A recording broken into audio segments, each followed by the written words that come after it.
اللہ سے اچھی امید۔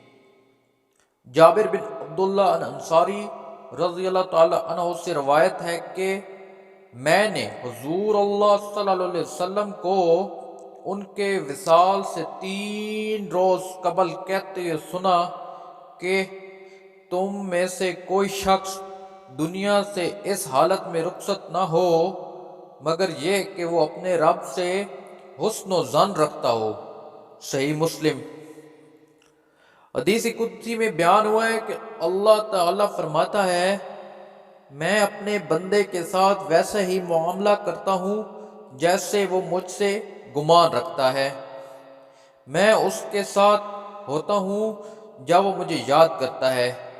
اگر وہ مجھے خلوت میں یاد کرے تو میں اسے خلوت میں یاد کرتا ہوں، جلوت میں یاد کرے تو میں اس سے بہتر مجلس میں اس کا ذکر کرتا ہوں۔ وہ میری جانب ایک بالش آگے بڑھے تو میں ایک گز بڑھتا ہوں۔